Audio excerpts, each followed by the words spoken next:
back, or both of you? We're ready. Thank you.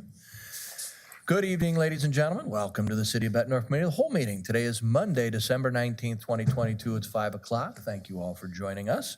We do have 3 presentations tonight before we get to our agenda for tomorrow. So for our first presentation, we welcome our Finance Director, Jason Schatt, and Assurance Manager from RSM, Aaron McLaughlin, who is going to tell us about our audited financial report. Gentlemen, welcome. You now have the floor.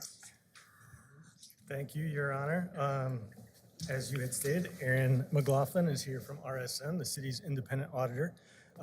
They have completed the audit of FY22 that ended June 30th, 2022. And Aaron is here to report to council that report presentation. And before I let him take it away, I just want to recognize Calissa Malin, the manager of accounting, who's also here tonight. She does the bulk of the work prior to and during the audit. So I just want to recognize all the work that she puts into it. Awesome. Thank you, Calissa. Appreciate your work. Okay, Aaron. Yeah, well, thank you all for having me. As mentioned, my name is Aaron McLaughlin. I'm an assurance manager with your external audit firm, RSM. And I'm here this evening just to share some results from the audit. There are certain required communications that our standards require we make to you, the committee. And we'd also like to share some financial highlights from this past fiscal year. Then finally, of course, we'll end with a little consideration of government auditing standards and our work over that area. You'll see on your screen, and as well you may see in the letter that was passed out, we have certain required communications, as I mentioned, that we like to make sure everyone hears from us.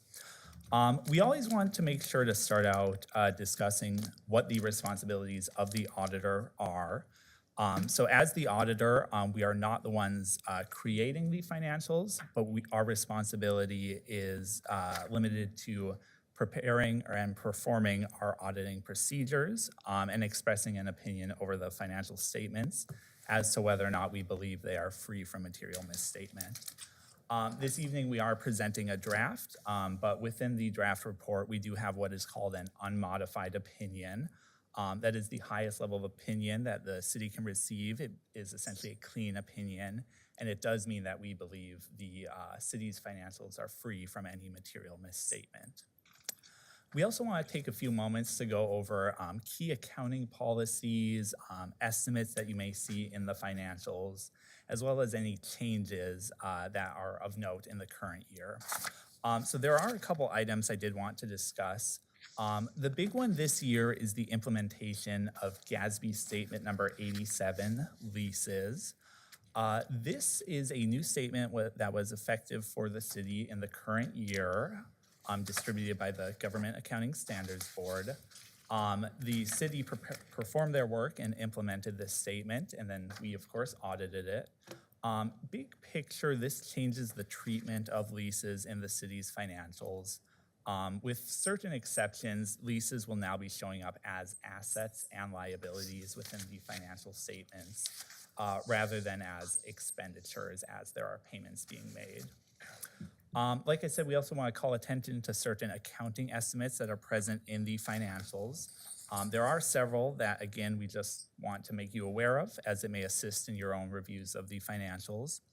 A couple of them, and these are ones that have historically appeared in the financials as well, are depreciable lives of capital assets, essentially how long an asset is believed to be useful, the value of any investments you hold, the actuarial assumptions that go into valuing your OPEB and pension plans.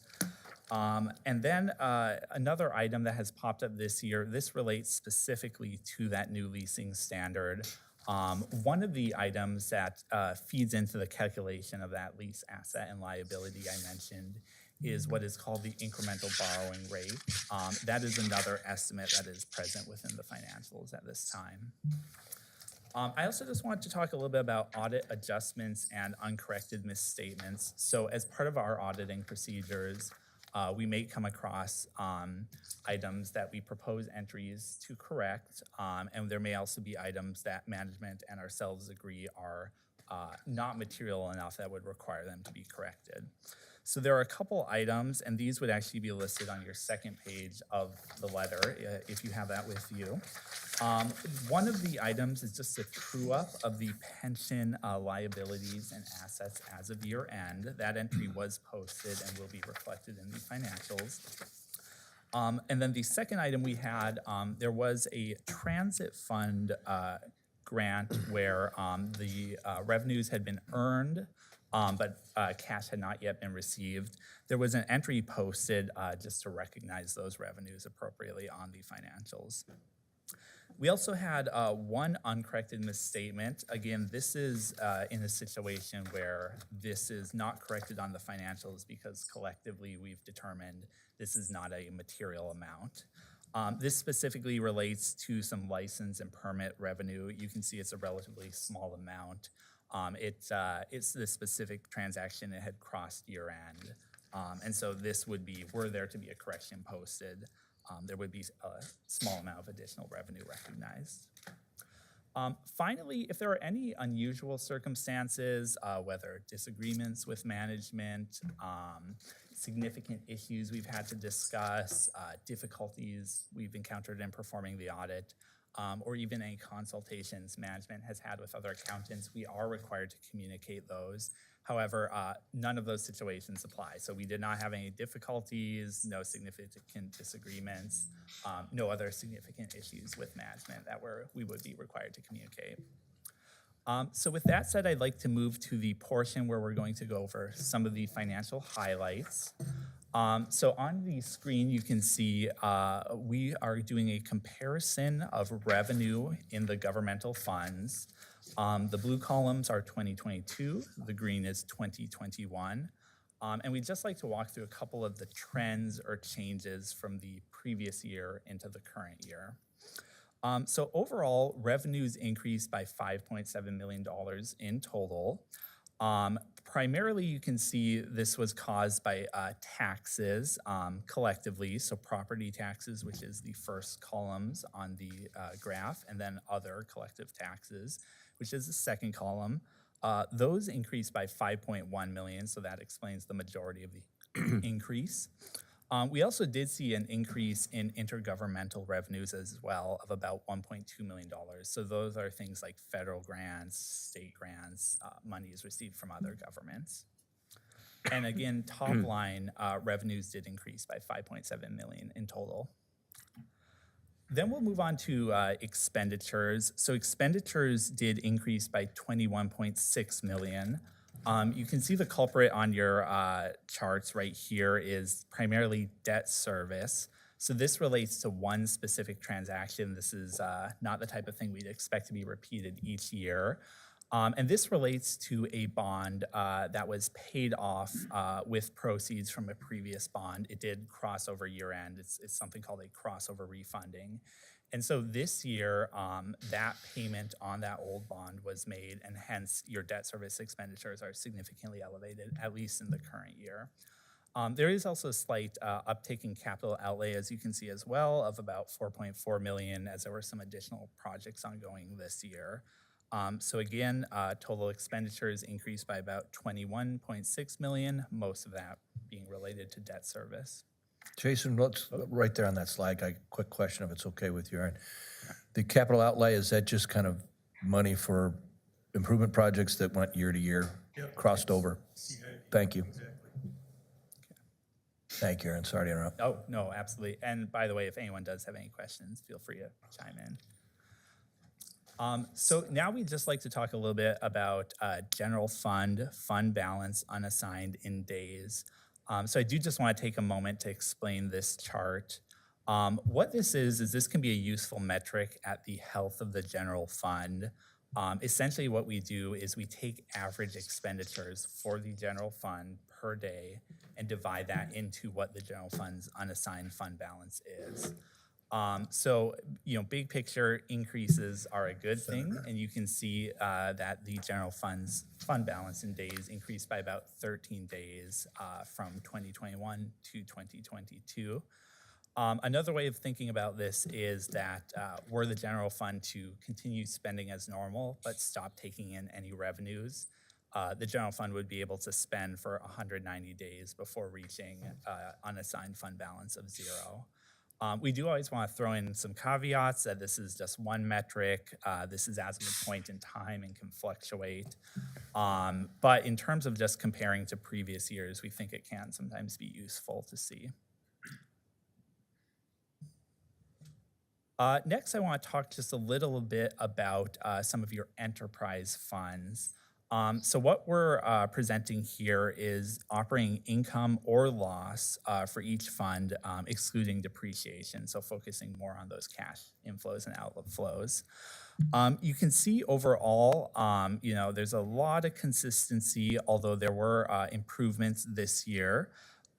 Overall, the sewer fund had an increase of 0.1 million, you can see.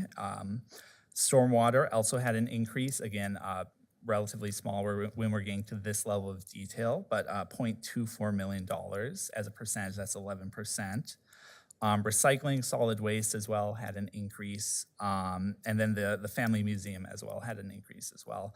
And then you can see, for the most part, there were positive overall top line even. You can see increases in your net operating income or expenses for those various funds. Finally, I want to talk a little bit about government auditing standards. So the city does receive federal grant funds. As a result, we are required to perform a single audit of compliance over those funds. In addition, the city is subject to government auditing standards, and so we have certain required procedures in that regard as well. In terms of government auditing standards, we did have no findings. We always want to express that our audits are not designed to test controls alone. However, in the course of all the work we do come across a lot of controls. And so were we to come across a material weakness or significant deficiency in controls, that's something that we would communicate to you all. And as I say, we have nothing to communicate. We did not find any of those issues. In terms of single audit, so we do test 2 programs this year, the Federal Transit Cluster and the Highway Planning Cluster, both federal clusters of grant aid. Those 2 programs accounted for over 90% of the schedule of expenditures of federal awards this year, and we did not have any compliance findings or other issues noted as part of that audit either. So with that said, I would like to open it up for questions, although I have to second Jason and thank his team, thank Calissa as well, who's in attendance, and just all the folks around City Hall that we work with. The audit is not the funnest thing for them. We come in with so many requests, and they have to get their normal day jobs done at the same time as well. So we definitely really appreciate their assistance in the audit process. And bearing with us with all of our various requests and other items we have for them. So like I said, though, if anyone has any questions regarding the audit, my presentation, I'd be happy to speak on them. I'll start to my left. Any questions? No, sir. Right, any questions? No, sir. Aaron or Jason, maybe you can help me on page 10, the $20,000 of ARPA fund deficit balance. It's a way in which the ARPA revenue is recognized, so it is considered deferred because we have not yet earned the ARPA money that came in last year, although we do have the cash in the fund. And then as interest was applied across all funds, we actually had a loss on interest because some of the market value of our investments declined over the year. So that fund was then hit with a negative interest entry that took the fund balance into the negative. It's a blip in time. There is ample cash in the fund, obviously, as the ARPA money is sitting in the account. Just the timing of entries, I would say. So nothing to worry about. Nothing to worry about. We'll flush out this year.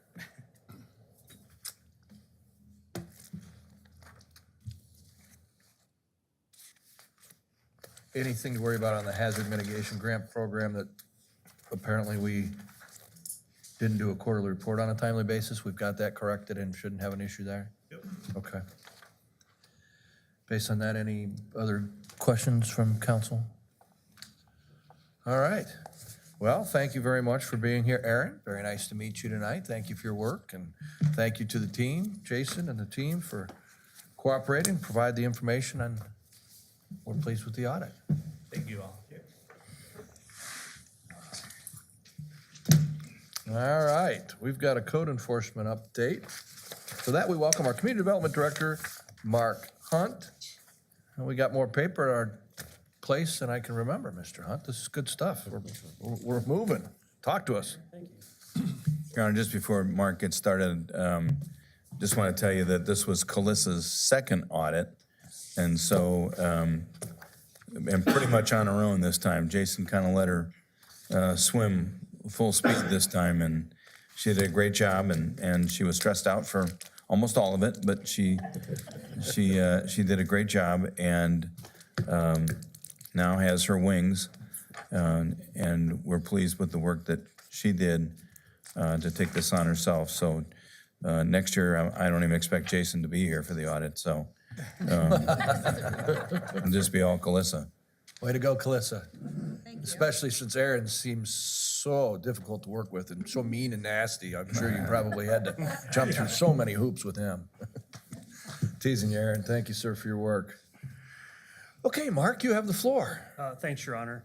Just wanted to give you, and hopefully we can do this kind of on an annual basis going forward, some updates on code enforcement. You do receive a monthly kind of written report from my department, but sometimes you can lose the story, the forest for the trees a little bit. So I thought we'd maybe distill down, talk about some successes, and also just talk about what actually this is actually a cross-department report. Community Development is reporting it because the code enforcement is located in our office, but we really work hand in hand with legal, PD, and fire on all of these cases all the time. So there's nothing in here that code enforcement has done alone and could not do alone. So I just want to stress that. So the successes that you're going to read about are really citywide, multi-department successes. So 2022 year in review, almost. So all of these numbers will actually flesh out a little bit more and be a little higher, most likely as we go through, especially the bottom slide. With the snowstorm that's coming, we may have a few more sidewalks that need shoveled, hopefully not. But we did have a pretty light year last year, and so that only represents the last winter at the start of the year. 1,324 new code incidents recorded. So every code incident that gets recorded, that results in either a courtesy call, a face-to-face notification, or a letter being sent to someone that has a violation on their property. It doesn't result in a citation. You can see we only actually wrote 38 citations. Citations really aren't the best way to solve these issues. They are only used in the most necessary of times. And really, it's often starting a conversation and getting people to understand where they're at and what the problem is. Sometimes people have lots of things going on in their lives that have caused these property issues to occur. And most of them, when we help them understand that, they're able to resolve them rather quickly. That's why you see a ratio of 1,324 to only actually 38 citations being issued. It is not our goal to write citations, quite honestly. Also in that mix, you see 743 rental inspections. That number is actually underreported. It will be well over 800, approaching 1,000 by the time we're done with the year. Remember, inspections start out as a one inspection. We show up, we do the inspection, but then we have to come back and re-inspect if they had some violation that needed to be corrected, whether it was an egress window or a smoke detector or things like that. We really do focus on life safety issues when we do those rental inspections. So that number will grow, and we probably need to keep growing it. So we're at a doubling factor right now. I'm in my second year, going into my third year on this job. We had COVID in the middle, so we didn't had almost a year with no inspections. I did about 400 last year. We'll do about 800 or 1,000 this year. We probably need to do 1,600 next year to stay on track with the inventory that we're building. And lawns assigned for mowing, those are fairly pedestrian things. Again, not our goal. We try to get you to cut your own lawn if we can, but if you can't, then the city will come in and do it, and that is leaned against the property or billed to the property owner, as the case may be. Just down here, point out a couple slides. We did a little work with our communications team. Again, just to point out how broadly code enforcement requires assistance to help us get these messages out about what you need to do with your signs, how tall grass is allowed, how to properly shovel sidewalks. So all these imageries have been used either on our website or Facebook pages with the help of communications to get these messages out. Again, it's more about talking to people, working through these issues, as opposed to being punitive. Mark, Yes, sir. I would assume with only 9 sidewalks assigned for snow removal that this is basically just based on a complaint basis. Yes, sir. For most of the time, for sidewalks and for grass, we aren't patrolling looking for those issues. We get those calls in, we take care of them. I will say the exception being in front of businesses, major thoroughfares where we know there's heavy pedestrian traffic, schools, for example, and we are a little more proactive in nature in those areas. Thank you. Yes, sir. So to follow up on that, so if you get a complaint on house number 4, and you go out there and find that the snow's not removed and you need to do something about it, and the complaint was only for house number 4, but you see that house 3 and 8 and 9 are in the same situation, do you take action on those then also? So it always depends kind of on the context. So if we've had a recent storm, we try to take into context what the environment is. If the storm's just come and maybe it's been 24 hours or 48 hours as required by law, but it's been such a heavy event, we try to give people some grace. A couple things that we do now, since I've been here, is we use a flag system. So the flag system is your first notification, and it's literally just like a flag, like a surveyor would use to mark property. And we'll give you a little flag, say, hello, reminder. Looks like you've not shoveled your sidewalk. Could you please do so? That's your first reminder. Then we'll do a door hanger after that to try and get compliance. And then after those 2 things have failed and we can't get compliance, hopefully we had a face-to-face conversation, then we'll go ahead and assign it to a contractor.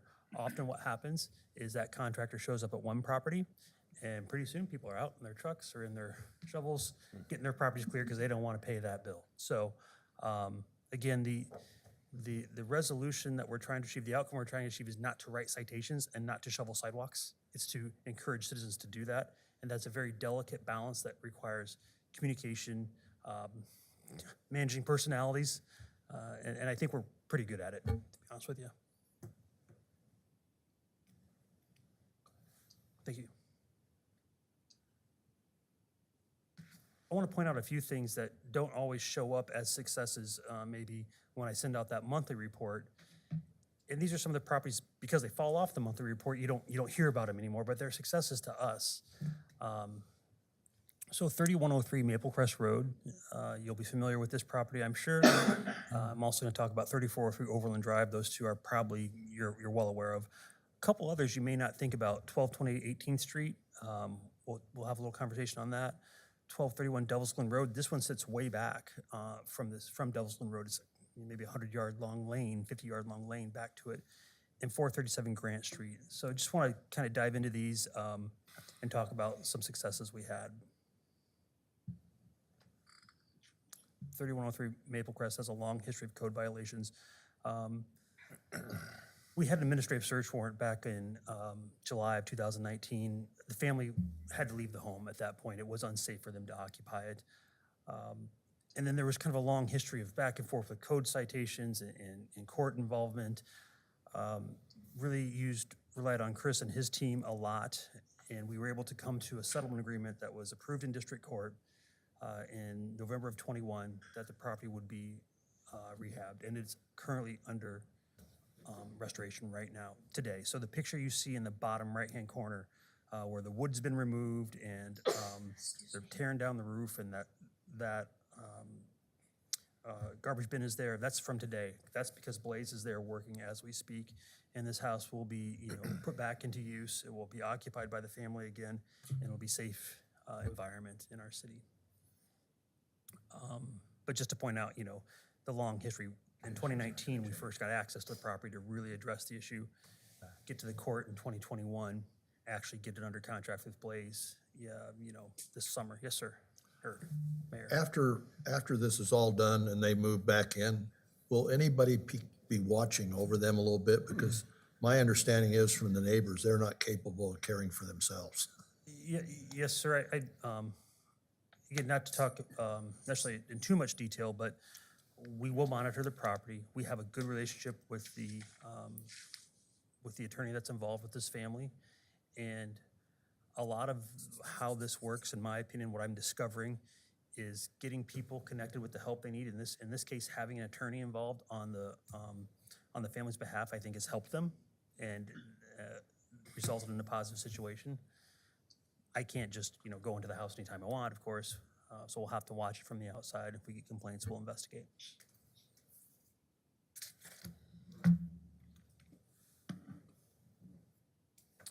(3403) Overland Drive. I know at least a couple of you are very familiar with this. We talk about it on a regular basis. Again, resulted in a search warrant after a lengthy issues at this property. With the help of Rex Ridenauer and Chris Curran, we do have a demo agreement provided to the owner on July 28th, 2022. Just after that, they refused to sign, and just after that, this council approved the use of Iowa Statute 67A, which would let us essentially take this property directly to district court. Surprisingly, or maybe not, as soon as that was passed by this council, they decided to sign the demo agreement and not deal with us in court. So I thank you for that assistance. Again, involves a lot to get these things done. And we expect demo in December or January. We're just waiting on a Mid-American to remove the power, and this property will be gone. It will be liened, the costs of that will be liened against the property itself. So the city will have to pay the initial bill, but when the property eventually does sell, the city will be made whole, and hopefully it's rebuilt and a new home is there for a new family. Are we first on the payment list, or is there a lien? Yeah, I think there's a very minimal, if Bank mortgage if at all, from my recollection.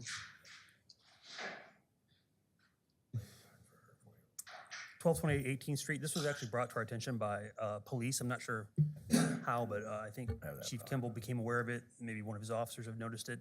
Brought it to our attention. We went out and looked at it. It's hard to tell in this slide, but literally the rear of the house was falling off. I wouldn't have leaned against it. We, again, had a conversation with the property owner, made that person aware. Couldn't quite get the traction we needed. Issued just one civil citation, and that got their attention. And lo and behold, they were able to get a contractor, get the appropriate permits in place, and you can see the construction underway this summer, and it's much more finished up than that now. So again, so much of it is just getting people to realize the situation they're in and take the steps they need to take to resolve it. And this person is, and we're really happy about it, and I think the neighbors are happy about it, and kind of all's well that ends well. 1231 Devils Glen Road sits, again, several yards off of Devils Glen Road, so you wouldn't see this house regularly. Fell into disrepair. 2019, we started becoming involved, started issuing citations, having trouble finding ownership. Worked with Rex Ridenauer and Chris to get an affidavit of noncompliance to identify that who the owner was, and that they truly were liable for these issues. Shortly after that, in November of 21, the property was foreclosed upon. We sent letters to the bank, tracked the bank down. It was an out-of-state bank. Took a lot of research on our part and others trying to figure out who they were. I think Chris even made a couple phone calls. And lo and behold, a little bit of pressure, and the property comes under repair. As of July, they pulled permits, and this is what it looks. This photo is from today, so that snow is from today's snowfall, and it looks great. The property's fixed up. It's not occupied yet, but it certainly could be, and we're really happy to see that occur. And I think you'll be familiar with this one, most of you. We've talked about it before. 437 Grant Street. From the outside, not so bad. This house is rather cute, but when you get a little closer, you'll notice there's been some pet issues. Multiple citations have been issued to this property. We've had some abandoned pets on 2 different occasions. We've worked with Scott County Humane Society to get those pets removed. Our police officers also helped on both occasions. The property is really bad condition on the inside, so while the outside doesn't look so bad, the inside is really rough. but we were able to work with the family through some connections that City Administrator Plain had, and there's a realtor in the family, and that realtor was able to work with the property owner, get it up for sale. It's gonna be sold to someone that's gonna rehab it. They're gonna have to do a lot of work on the inside, but again, when they do, I think we'll have a property that'll be back on the tax rolls, producing revenue for the city and also housing a family. So that for sale sign is from last week. We think the closing will be in January of 2023.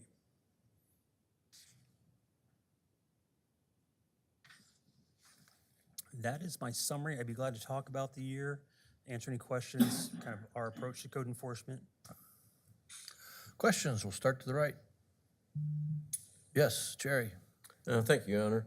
How are we doing with the property up on Central? 2615 Central, I Yes. believe is the address. That property has sold to a new owner, and we have been in contact with their attorney about our expectations for the property going forward. And our attorney, our assistant city attorney, has been in contact with their attorney. Okay, because actually it sold what? I think you reported it sold several months ago. Yeah, it did. Yep. So hopefully something's gonna happen to it. They can't occupy it, they can't do anything with it until they repair it. So they can own it, but they can't put it back into a rental state or even, personal use state until they comply with codes, so. So do we have violations so that they fix up the outside so that it doesn't look so bad to the neighborhood? Yep, so we have violations at magistrate court that have been Okay. awarded in our favor, and we also have, the Board of Appeals has also issued an order that the property be restored. Thank you. Other questions? All right. Thank you, Mark. Appreciate the update. Thanks, Your Honor. Good work, team. All right, Police Chief Kimball, you're up. Thank you, Mayor, City Council. If I can, I'm just going to go ahead and do it from my seat here. Tonight, on the council resolution letter, what we're requesting, so we have our current inventory of tasers, X2s. They went out of warranty. We've had them for about 5.5 years. And on the last training session, when we were going through them, checking them, we had several of them fail. And lo and behold, of course, it's the old model. They're not going to really be supporting that anymore with repairs or new parts. They have come up with the new model taser going forward. So we were a little bit in a bind because 7 of them went down. We sent them in and they only were able to repair 1 of them. So these are an item that it's a frontline item that all our officers carry on duty, all our uniformed officers. It's on their duty belt. It's really a necessity for them to be able to do their job out there in dealing with different situations. It gives us a less lethal option that, when used, has been very helpful, let's say. So we went out, and so there's only really one company that's in the game. It's Axon Axon Enterprises, or otherwise known, Axon owns Taser, and they're really the only game in town that provide this technology and this equipment in the police world. So we went out and looked at what they had to offer.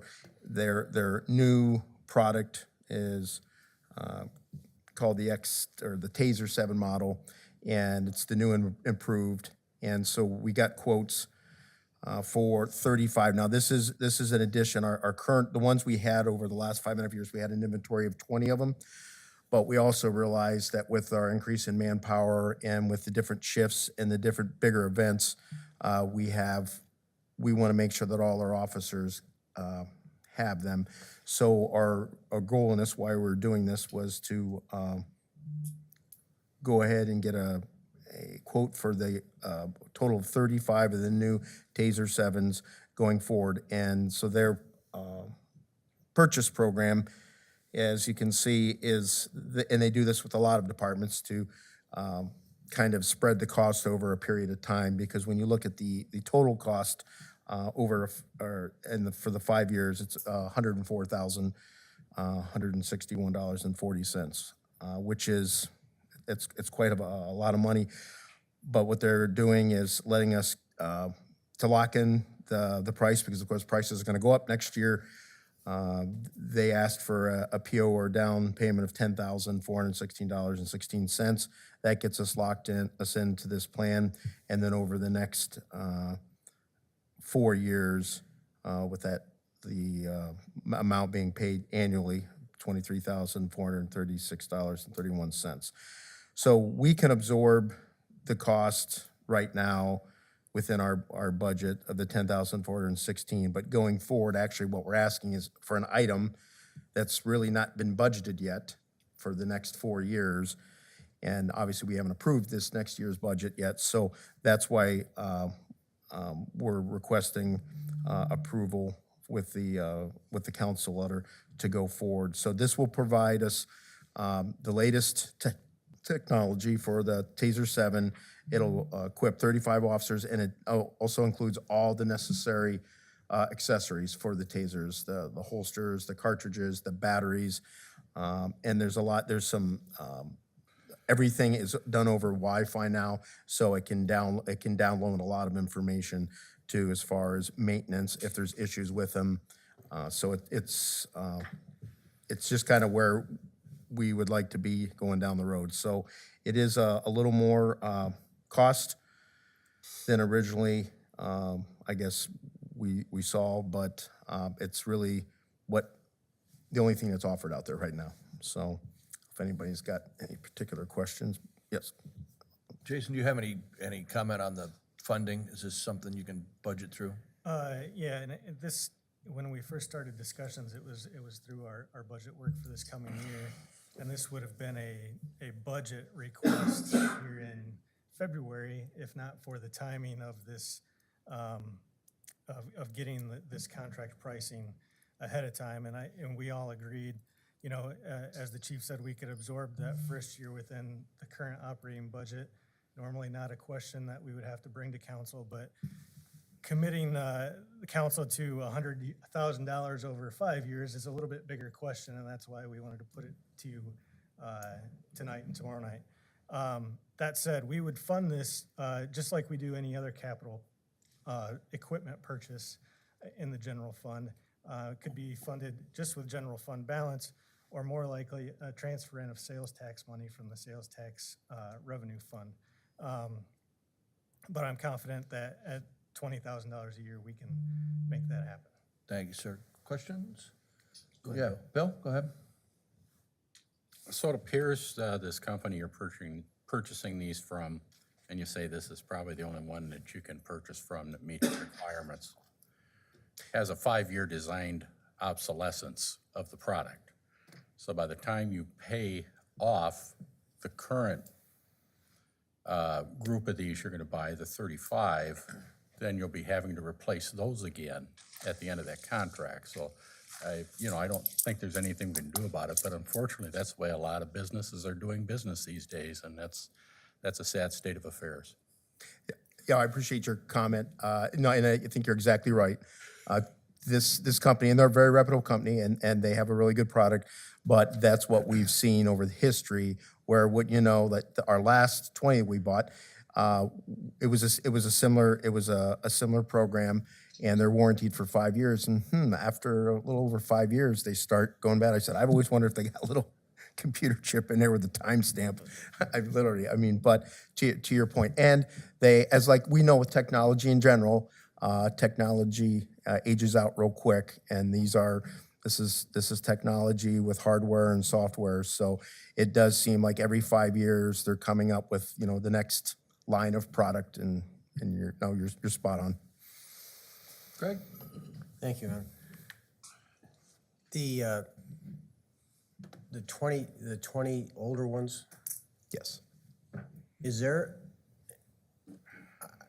I know you're trying to be thrifty and only get 35, but are these 20 so obsolete that it would be better to get the updated ones? 20, These 20 will get replaced, Greg. So the 35 covers everything, the 20 go away. So, so we've never had 30, so the most we've ever had at one time is 20. And we thought it would be, and we thought it would be a good time since we're ordering these. And there is a need more to have more than 20 now. So we would have, and the company has them all in stock ready to go. So really after, if this is approved, they'll be able to send us everything. And so we will able to, within a very short period of time, have those 35 up and running here within, the next month or two. We currently will have, I think actually maybe 14 that are operational of the old ones, the X2s. Our plan is so we have 33 people specifically signed to patrol, and our goal is to have all the patrol people to be able to have their own, just like we have other equipment. One of the items, the way we work now is with the 20, they get rotated in and out on the shifts. They aren't individually assigned. Well, like any piece of equipment, when it's not individually assigned, sometimes we see it's not taken care of as well. And I would say our officers take care of them, but when they're taken at the beginning of every shift, the officers go through they test function them and do things like that. Well, that's 3 times a day. Those are being tested and stuff that puts wear and tear on them. Sure. Versus if there's one officer, they only have to do it one time, a day. So we are planning on keeping the other 13 or 14 that are still operational. We'll keep them active and use those in specialty positions, at our school resource officers, our traffic officers, our detectives. Other people can definitely utilize those older ones as long as they go through and they continue to operate okay. So it'll be, so our whole patrol uniform division will each have their own by doing this. So, but again, is the older ones so much older and the newer ones so much better that is 35 enough? We believe so. Captain Streepy, who's working here tonight, he's the one that came up with this proposal, and we talked about that. And it's a big step going from 20 to 35. It's 15 more, and we feel we can adequately cover it, and we'll be in a good spot. So in the future, perhaps things may work that you'd say, well, we really need 40 or whatever. And you could come back. that could be a possibility. Hopefully, it won't be at least 5 years from now. Yeah. But then my second question, training, do they come out, or is it modular now over the internet, or how do we have officers that are certified? And so we have two or three officers that are actually certified TASER instructors. So they're in charge of all the training, and it's a combination of classroom that they put on, and then actual some practical training also. So they'll be trained on the newer ones. Yep, and all in-house. And there's not much of a difference. Sure. Between the current model we have and this model we're going to. There's just a small little modification that it offers. Okay. Thank you, Your Honor. Anything else? Questions over here? Jerry, then Frank? Thank you, Your Honor. Are they made in U.S.? I believe so. I mean, everything is as much as can be. I don't, like all electronic technology, but as far as we know, I mean, as much as an American-based company. Okay. So thank you. Frank? Thank you, Your Honor. Chief, this is something we don't hear about very often, but what is the usage of these? So I can tell you years ago when they first came on the scene, they seem to get used. The use rates are pretty minimal. I don't know, just a ballpark. What would you say? And just last year, maybe 5. This calendar year, we've had 5 deployments where we've actually fired the TASER. We've drawn it an additional 30 sometimes as a deterrent. Everybody understands what it is, most bad guys. So when it's drawn, it's a deterrent. And so they generally start to comply at that point in time. Thank you. Yeah, and it's one of those things that, like the other tools, but especially like our service weapons, they are there as a tool. You hope you never have to use it, but it's become a necessity to have that option, because your use of force options, if you don't have a TASER, it really leaves a big gap of use of force where you can maybe take somebody into custody with the least amount of risk to them and us, and for liability too. Other questions for Chief Kimball? Okay, this is marked as consent I. I'd like to entertain a motion that remain on tomorrow night's agenda. So moved. Second. All those in favor? Aye. Any opposed? We'll take it up as consent agenda I. Let's take a look at that consent agenda. Is there any particular item that any council member would like to discuss at this time on our consent agenda for tomorrow night? No? All right, let's entertain a motion to approve the consent agenda. So moved. Second. All those in favor? Aye. Any opposed? We'll take up consent as written. Let's take a look at the operational item. We just have our public hearing, and then we kind of go into our second readings of those ordinances from last week. Any questions or thoughts on the agenda for tomorrow? Okay. Any items to be added by council this evening? None. All right, then pursuant to Iowa Code Section 21.5, Sub 1, Sub I, we'd like to enter into an executive session to discuss the performance evaluation of our city administrator, Mr. Decker Plain. Mr. Plain, would you like us to go into executive session pursuant to that code section? I'd be excited about it, Your Honor. All right, then I need a motion to enter executive session. So moved. Hold on, because we got Webster. You got it? Connors and Webster. Got it. Okay, then roll call, please. Adamson. Aye. Brown. Aye. Connors. Aye. Nauman. Aye. Sexer. Aye. Baden. Aye. Webster. All right, now we have voted to enter executive session. What that means for the rest of you is we'd like to please ask you to clear the room. We will then switch tapes, Lauren, again. And you can call in or not. We know what you're. I'll be here tomorrow. Okay. All right, we have exited executive session and we are back at the committee of the whole. At this time, I'd like to entertain a motion to adjourn. So moved. Second. We stand adjourned. Good work, everybody. Click out of your agenda, but do not turn off your Leave the computer. books.